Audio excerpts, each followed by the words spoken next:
How to get rich without exploiting others. And I know this is going to be a controversial topic, but the reality is I don't think that you need to exploit people in order to get rich. You can do that. In fact, a lot of people do, and I myself would probably make a lot more money if I did sell my soul and become a Lambo renting douche, or that G-Wagon driving cretin who pops up all over Instagram. But that doesn't really do much for your reputation in the long run, and also I wouldn't really be able to sleep at night. And what most people don't really understand about money is that money actually is a store of value, and you can get value in this world by solving problems. And I know that might seem a bit simplistic, but if you get a job, yes, you don't have any equity in that business, but you are solving a problem for your employer and they give you money because of that. And the bigger the problems that you solve in life, the more likely you are to get more money. And the bigger the problem at scale is exactly how you get rich. So if we look at people like Elon Musk, Jeff Bezos, I think it's fair to say that there will have been some exploitation at some point. So for example, people working in factories for little wages. We know this happens, but we also know that the world is significantly better off with Amazon in it, because you look at the value that it brings in terms of goods, packaging, driving prices down. And Amazon actually got that big because what it did is focus on the customer. So all of the profits, well, there wasn't any profits, all of the cash flow. A lot of analysts criticised this business because the cash flow was just reinvested into the business, into lowering prices for consumers, and consumers then had a better deal and then bought more stuff. And because of that, Amazon was able to grow. It didn't have any profits for quite some time, but then eventually when it stopped investing, it was able to generate large profits. Amazon Web Services, a business purely serendipitous, came out of that because it invested its profits into other parts of the business. But yeah, we're not all going to be billionaires. I certainly don't expect to be a billionaire myself. But in terms of generating value, you can do this by fixing problems. And when you were coming out of school, you go to university, you get a degree, you aren't really going to have that many skills. So in terms of the problems that you can solve, you are quite limited. But what you can do is upskill, learn, upgrade your knowledge, and people will come into the workplace these days. I think people just expect to have a really nice job to do not that much work. And unfortunately, it doesn't really work like that. I'm not sure it ever did, because the people who are focusing on fixing problems for their boss, more likely to be favoured, more likely to be promoted. And this is just how it works. The more valuable you are to your employer, then the higher the chances you are going to get promoted, again through fixing problems.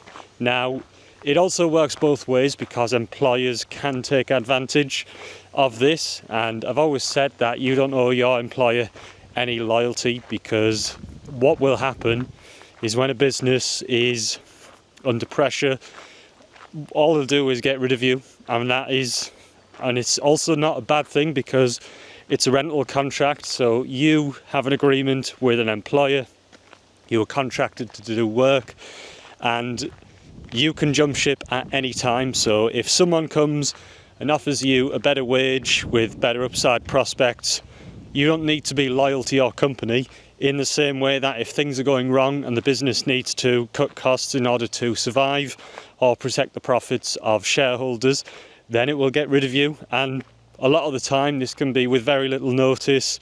We saw one man over Christmas, he's worked at a company for 30 years, and he got an email at 6 a.m. telling him not to come in because he'd been sacked.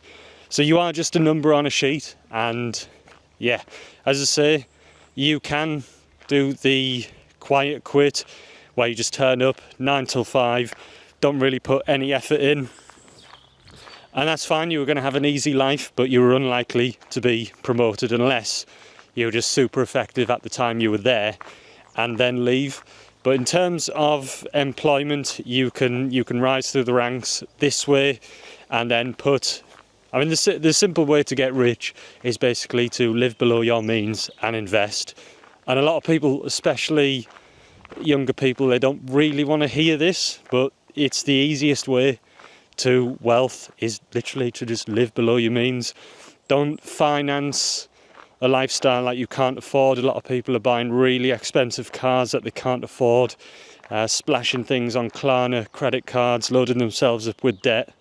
It's not a great way to build wealth, and the only way you build wealth is either by investing in a business or creating a business. Now, most people shouldn't be entrepreneurs, it's just not how it works. I know Simon Squibb is going around asking people what their dream is, and I agree with him. It's good to have a dream.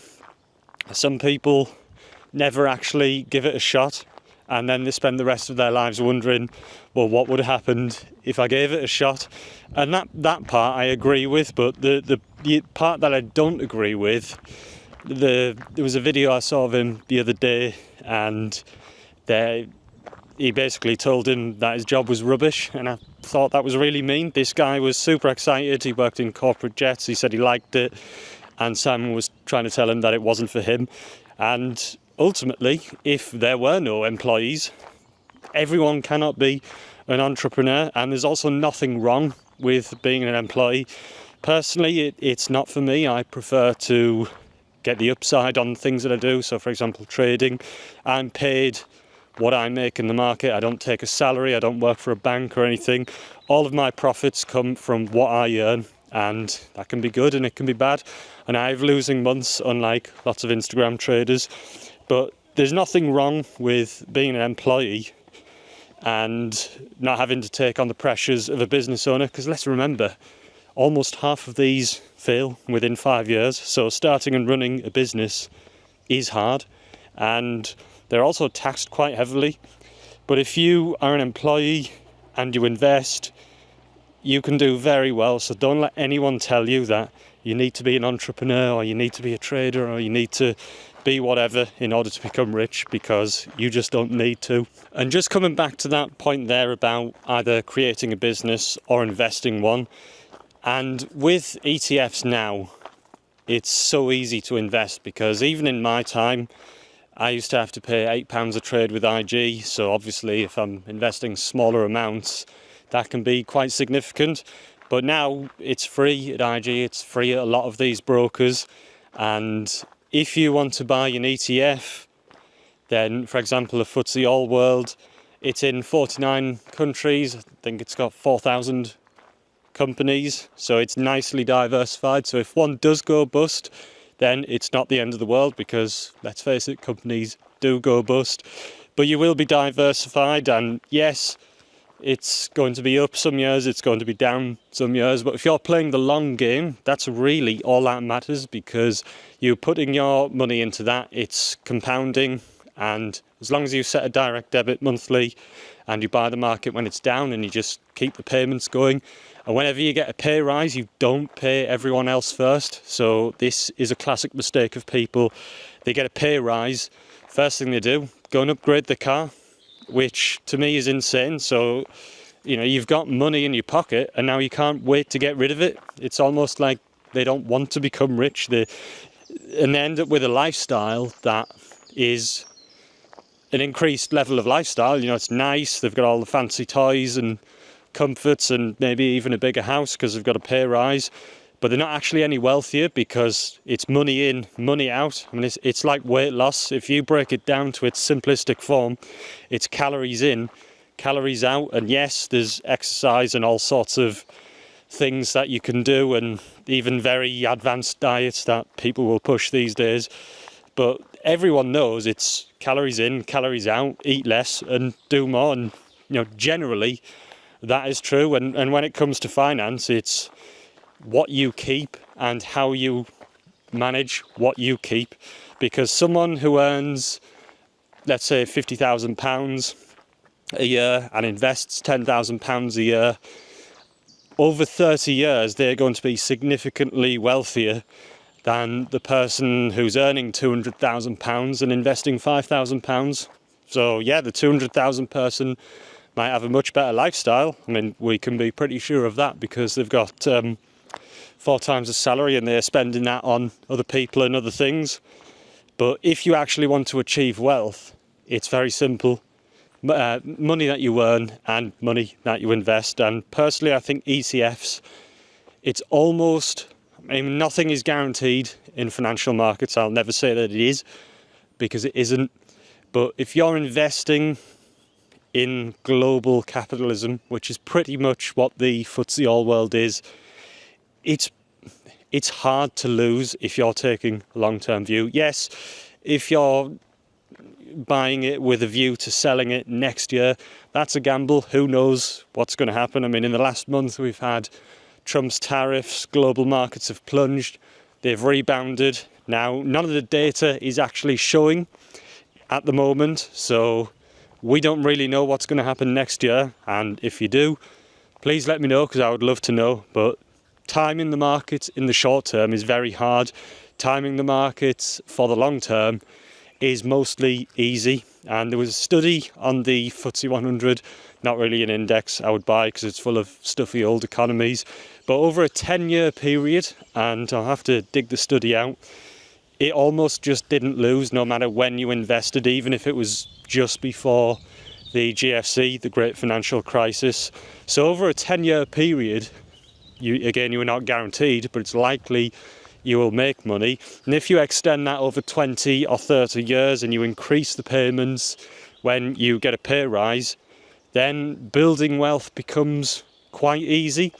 Now, where this is controversial is I'm assuming that you have money to invest, and unfortunately, life for a lot of people, it's not easy, and that's just the reality of Great Britain and the United Kingdom today. It's not easy for a lot of people. People can be working 40 hours a week and still not really have enough money to pay all of the bills, which personally I think is a disgrace. I think it's a huge national shame that food banks are on the rise. I mean, it's 2025 and we've got food banks where people literally cannot afford to buy food. And a lot of these people, they're working poor, they're not just beggars on the streets. It's actual people going out there doing their best to work hard and feed the families, and they're struggling, and that is wrong in my opinion. And the only real way out of that is to try and increase your value again to an employer or to society, because if you can do that, then you will be rewarded. Not going to say it's easy, it's definitely not easy, and anyone who's saying that it is easy is probably lying or trying to sell you something. There aren't any quick fixes in this. I've been trading full-time since 2016. It's not been easy, it's a continuous learning curve. You learn something new every day. I wouldn't even call myself an expert trader, but the bar in trading, if you can learn quickly and admit that you were wrong a lot, then you will learn a lot. And that's the same for any business, because if a business isn't working out, then there's usually a few reasons. So is it a sales problem? Are you getting in front of customers? Can you actually reach them? If you can't reach them, then you need to fix that, because there are lots of ways to do it. You can use social media, you can use paid ads, but if you have a business and you are not reaching enough customers, then that is an issue. And if you are reaching them, are they converting? Because if they're not converting, then that suggests it's a problem with the offer or pricing or something. Because if you are reaching people and they're not buying, then it suggests the problem is with you, and the problem isn't reaching enough people. So there are lots of things that you can do in order to build wealth. We've gone through building a business or just investing in businesses with ETFs. But again, remember, money is a store of value, and whatever value that you bring is what you are going to be rewarded for. So if you are working in a coffee shop, unless you own the coffee shop, you are going to get paid an hourly wage. And yes, you can progress to supervisor, manager. Maybe you can even franchise a coffee shop and run your own coffee shop and have equity in that. You will obviously pay a franchise fee to the person that owns it. So for example, Starbucks does have franchises. Just bought its biggest one out, I think, a few years ago, 33 Degrees Limited. But I know a guy who, when Costa was quite new in the UK, he had several of them and ran them and made a lot of money that way by using someone else's business. Subway, those are franchises as well. So you don't actually have to build your own business. Sometimes you can just save up a bit of capital and buy someone else's business and buy all the standard operating procedures and everything you need and run it that way. So there are quite a few ways of building wealth, and again, none of them are easy, but essentially you will need to work hard, because nothing in this life that's worth having comes cheap, in the sense of it just comes to you without you working. You essentially increase your surface area for luck by working hard. And when I say working hard, it's not just a case of doing more hours, because when I was I served 2 years under the Golden Arches, and believe me, that was hard, especially when the manager 45 minutes into a shift would put me on my break, and then I'd be standing at the drive-through for 6 hours with no break. That was hard work, and I think I got like £3.80 or £4.25 when I turned 18 for it. That was hard work, and that was never really going to make me rich unless I owned a McDonald's, which I think you have to work there for a lot of times. But there are people. There was the story of this high school janitor, drove a beaten up car, and when he died he had 8 million because he'd been investing his money into stocks. So even as a janitor, it's quite simple. It's money in, and what do you keep and how do you invest it? So and yeah, that obviously, if you've got a mortgage and kids, your expenses are going to be higher. That's just reality. But yeah, at the end of the day, wealth, it's easy to build if you have surplus income and you can invest that. And you don't need to be achieving superstar returns. A lot of people want to get rich quick. I've tried that, believe me, it's the easiest way to get poor and lose a load of money.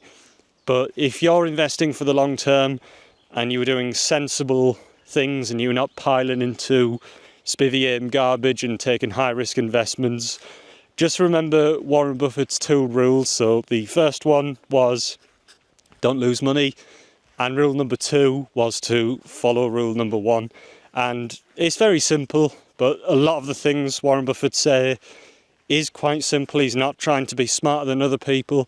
He's just trying to make good decisions and not lose money. And I think if you can do that, then there's no reason why you can't retire wealthy and build the lifestyle that you want in retirement, because we all know nobody's going to save us. The state pension is terrible. I personally don't think it will exist, which is why I often tell people that I think that they should take their finances into their own hands and be responsible for it, because yeah, I just don't see how it will exist. I mean, I'll probably be like 90 or 100 at this rate by the time that I retire. But thanks so much for watching, if you've still watching, and happy to answer any questions in the comments.